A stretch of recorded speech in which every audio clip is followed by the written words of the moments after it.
Hello everyone, this is Defense Politics Asia, and this is the summary for the day of 752 for the 16th of March. We're going to start off with the frontline changes report, and we're going to start off with the Belgorod front. At the Belgorod front, there is geolocation of Ukrainian forces finally on the other side of the border. They are inside Russia.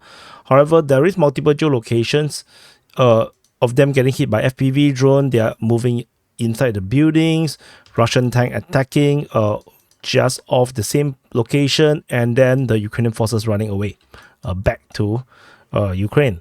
So it is not a capture. It's more like no presence. So there will be an overlapping border from now on. So this is the frontline changes at Kozinka in the Belgorod front, and we move on to the Avdiivka front. There is multiple frontline changes over Avdiivka front, over here, and here. So over at Novokalinove, there is geolocation of Ukrainian forces attacking south of Novokalinove. They're attacking down, and however, this is not a capture. This is just Ukrainian presence because we have no idea what is the conclusion of this attack. So but definitely we will extend the Ukrainian front line down south to this position, and just nearby over at this location over here, this is, I will consider this more like Novokalinove. Russian used the thermobaric missiles or rockets at the Ukrainian positions over here. So this actually invalidates the Russian claims that the Russians are in this position. So this is actually more like corroborating the Ukrainian position. The Ukrainian mapping is actually more correct than the Russian ones. So again, we will actually backtrack the Russian mapping around this area here. And over at Bedaichi, the Russian forces have captured more grounds in Bedaichi. Finally, it seems like the Ukrainian counterattack over at Avdiivka has run its course. The Russians are back on the initiative over at Bedaichi, securing the most of the eastern part of Bedaichi and the southern part of Bedaichi. So this is based on Ukrainian mapping. So this is not Russian propaganda. This is Ukrainian anti-propaganda. So the Ukrainian forces continue to hold positions at Bedaichi, particularly have reserve positions in the rear as per seen in video footages. So we will continue to monitor how this progress. And further south from Bedaichi, we have frontline change over at Avdiivka. Just some slight change with the Russian forces expanding their control, at least based on the Ukrainian mapping. For the Russian mapping, Russians claim the entire of Avdiivka. Is this Avdiivka? Correct, Avdiivka. So it's just a reduction of the Ukrainian claims over at the Avdiivka region. But I think the Ukrainian claims are probably more accurate. And over down south at Tonenke, the Russian forces have expanded their control. As per mentioned yesterday, they attacked in the southwest, and I mentioned about the possibility of the Russians attacking in the north, and they indeed have attacked in the north, extending control, making it more difficult for the Ukrainians to withdraw from Tonenke, as well as this building region here out of harm's way. So the front line change is over in the northern part of the Tonenke, and looks like if the Ukrainians are unable to force the Russian back, then I think the Russians won't be too long to capturing the rest of the northern part of Tonenke. So that's all for the frontline changes reports. Over at the strategy and tactical reporting front, over at the Kherson front, there is still fighting along the Dnipro River's beachhead or bridgehead of the Ukrainian side. I'm not sure where exactly the fighting is referring to, as usual. So that's all from the Kherson front. Over in the Zaporizhia front, at the Zaporizhia front, the fighting mainly is over in this Orikhiv sector. At the Orikhiv salient, the Russian forces have launched attack at Robotine in the northwest of Verbove, as well as in the region of Novoporovska. There is geolocation of Russian airstrike in this northwestern part of Verbove frontline regions. So the Russians are still trying to push, but the progress here is super slow. So no, don't expect much things around here. I don't think there will be any massive breakthrough anytime soon. That's all from the Zaporizhia front. We move into the Donetsk front. So at the Donetsk front, this is the Donetsk front and the Velika Novosibirsk sector, Voleda sector, and Marinka sector. So the Russian forces are attacking at Rivnopil, over at Uruzhaine. The Ukrainians counterattack at Volodymyrivka, Russians attacking at Novomikhailivka, attacking towards Konstantinivka. They are attacking also at Georgievka as well as Krasnohorivka. So this is the just strategic situation over at these front lines. I think the Russians are making some pressure. They're putting a lot more pressure around Velika Novosibirsk sector, trying to draw Ukrainian forces away from the Marinka sector. Although I don't think the Ukrainians will fall for this. That's why they are also doing their own diversionary over at Volodymyrivka, trying to draw the Russians to Volodymyrivka instead of focusing on this attack over in this flanks region. No, but it's going to be quite rather pointless. I think everybody knows the main push is over in this Marinka sector. And over at the Marinka sector, particularly at Novomikhailivka, the fighting currently is in the southern part as well as in the western part of Novomikhailivka. The Russians are attacking in two different directions. So with the main push over here and another pressure point over in the western part of Novomikhailivka. So this is based on the information coming from Ryba, the pro-Russian source. We will continue to see how this progress. Both defense ministries mentioned about the fighting at Novomikhailivka, so definitely the fighting here is quite legitimate. We will continue to monitor and see how this progress. The fighting towards Konstantinivka, can take it with a pinch of salt because of the way how it was written. I have to put it as fighting because Konstantinivka was actually mentioned. But the Russians simply said that they inflicted losses on the Ukrainian forces near Konstantinivka. So we will continue to monitor. It may or may not be a push in this direction or probably down south from Pobeda, but we will continue to wait and see how this develops. There's no more news regarding Krasnohorivka as well as Georgievka. We will continue to wait for more information regarding these front lines. So that's all for the Donetsk front. Over at the Avdiivka front, Ukrainians are still trying to counterattack. The Ukrainian attack is reported at Semenivka, Tonenke, as well as Novokalinove. However, the Russians are also attacking at Novokalinove, Bedaichi, Semenivka, Olivka, Tonenke, Pervomaisky, and Nevelsky.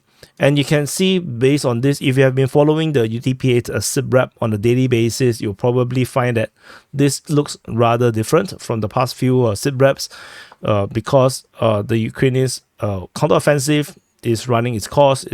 They are exhausting themselves. The Russians are back on the initiative. So we will continue to monitor. There's some of these frontline changes particularly shows the weakening of the Ukrainian lines, with the Russians taking back more positions within Bedaichi.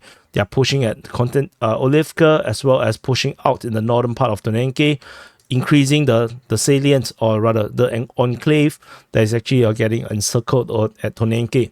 So the lines might be breaking again, but don't expect too big of a change because the Ukrainians have reinforced this area rather tremendously.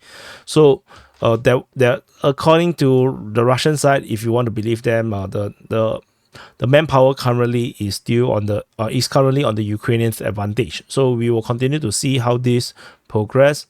However, this manpower advantage is going to wear out very quickly because the Russian side actually have the artillery and air force advantage. So it will even out, and the one with more firepower will tend to win.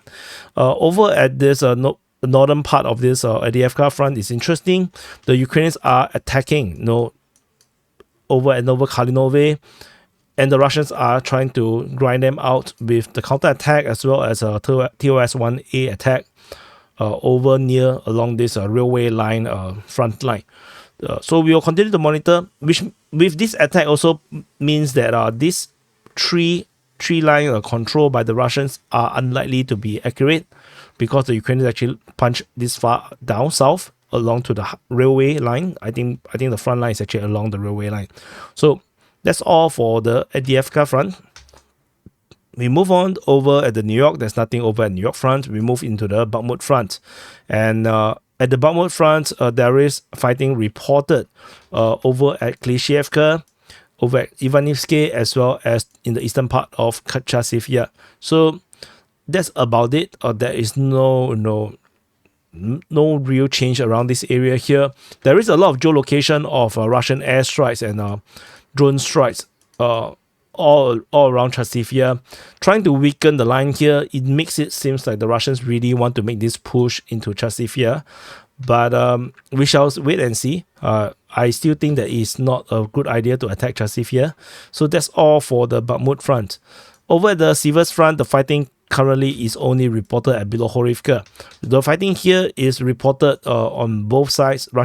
Ukrainian Defense Ministry mentioned the Russians are attacking, whereas the Russians are also reporting that Ukrainians are counter-attacking. So the Russians are attacking, the Ukrainians are counter-attacking. So, that's all for the Bilohorivka and the Siversk front.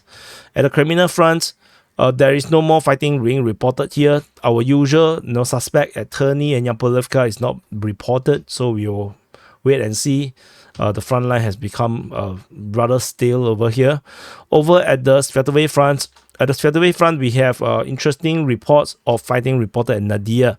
So the Russians reportedly attacking Nadia. Nadia is actually where there was once upon a time a breakthrough by the Russians at Raihorovka region, Serhievka region, and the farthest point that they reached was actually Nadia. So we actually see a fighting here right now. The last time that there was fighting reported in this region was in November last year. So that was like 3-4 months ago. So it was a long time since we have seen any Russian attack at Nadia. So it was quite some time. We will continue to monitor. I believe this is just a probing attack. I don't think this is an offensive. So that's all for the Sviatove front. Over at the Kupiansk front, so this is Kupiansk city. At the Kupiansk front, there is fighting reported at Kotlyarivka as well as Berestove. The Ukrainians are counter-attacking over at Sinkivka. So this is the general picture of the situation around here. I don't think there's much to talk about. Very still over here, and that's all from the Kupiansk front. Moving into the Belgorod front. So at the Belgorod front, there is fighting still happening over in the Grivoron sector, with fighting reported at Kozinka, at Kozinka, as well as at Popivka region and Spodaroshino region. However, just to qualify, Popivka and Spodaroshino, these are actually more like the Ukrainians attempted to attack and then they were actually stopped by Russian fire. So according to information from the Russian Defense Ministry, they said that the attacks and attempts to enter the recon forces by the Ukrainian forces into Russian territory has been foiled. This could mean a lot of things. It could mean artillery striking, drone strikes, artillery strike, air strikes, or whatever to prevent them to attack. There might actually be no contact between the two infantries, two sides. So this is what happening. And fighting at Kozinka is interesting because we have more footages coming out from this region here. So apparently the Ukrainians actually make full use of the forest region along this border region near the Koshkai River. Voshkla. Oh my god, how to pronounce that? Voshkla River. So the Ukrainian forces used the forest cover and try to enter into the village, and it was successful. They managed to enter into the village, and they were geolocated within some of the buildings. However, immediately they got into artillery strikes, mortar strikes, drone strikes, and the Russian tank also entered into the front line. So, and the fighting have been too fierce for the Ukrainian forces, and they actually withdrew, and even their withdrawal was actually hit by mortars. So even the withdrawal wasn't very pleasing, and the drone strike actually pinned down the Ukrainian forces. So the situation, this attack just went south very, very quickly, and the fact that the penetration wasn't much is merely at most I would give them 500 meters at most. And it's actually not even that. Based on the geolocation from the border region, it's merely 200 meters. So 200 meters isn't really much. No, I mean, we can run 200 meters in like what, 1 minute or 1 minute plus or less. So the fact that they didn't really go that far probably is very disappointing for the pro-Ukrainian side. And so that's about it. So that's it.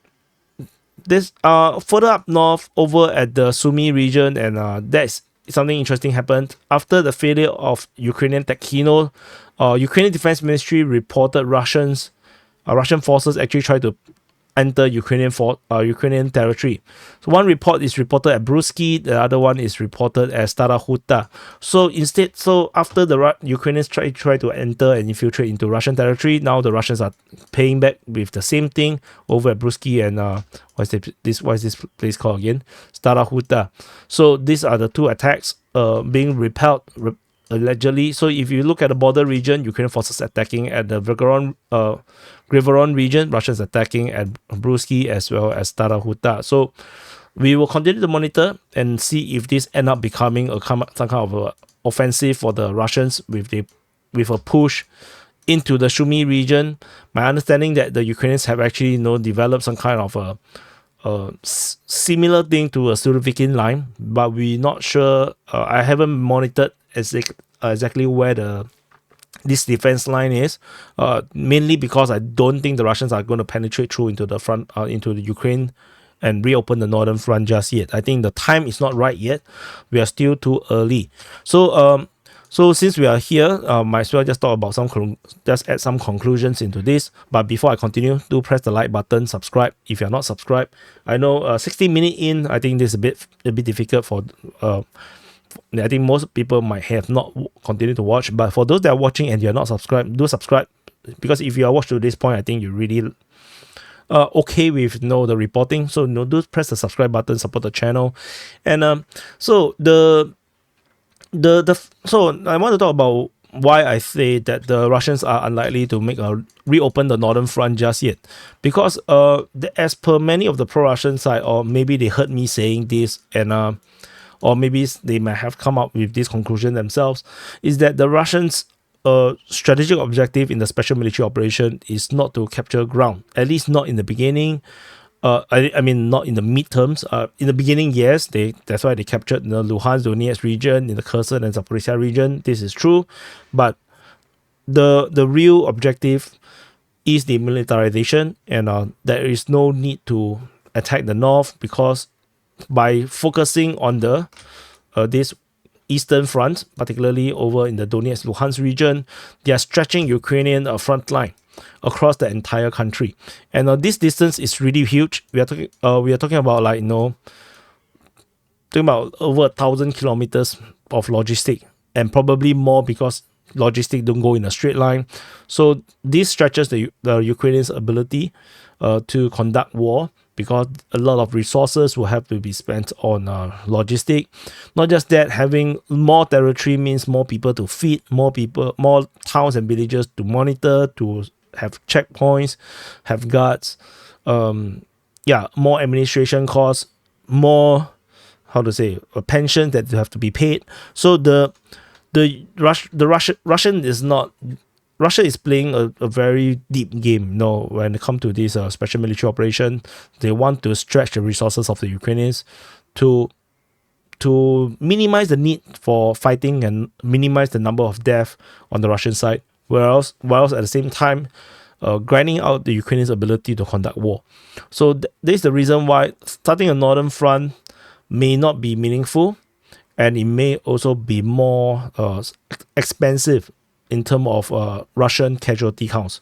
There's no need for that at this moment, and it's better to just hold a defensive position. And like what happened in the Belgorod offensive, the Ukrainians basically hit a wall, and the main thing is because they attacked very late. The Russian military today is totally different from the Russian military a year ago. If you look at the Russian military a year ago, the Russian forces have just mobilized not too long ago, around November, December in 2022, they just mobilized. So by February, March 2023, the Russian forces, many of them are still without sufficient refresher training. So because even you have training before going back to battle, facing a totally new military situation, the new technology, new doctrines, is not sufficient. No, 2-3 months is actually not enough for this kind of training. Not to mention Ukrainians are one month or 2 weeks training. That's utterly not enough. So the situation for the Russian side at those moments is just insufficient. It is also during the mobilization part, and of course, for the Russian government to review if they actually have the money. So what is the effect of the sanctions? They actually know it by the end of the year in 2022. By the end of 2022, they realized that the sanction had failed, because the reality is that the Russian side prepared for the sanctions. They spent 7-8 years preparing for it. They know a sanction will come, and they know that this war is going to come. It's not unavoidable, but they have to prepare for it. And even if they are prepared for it, they are not sure how it will actually play out.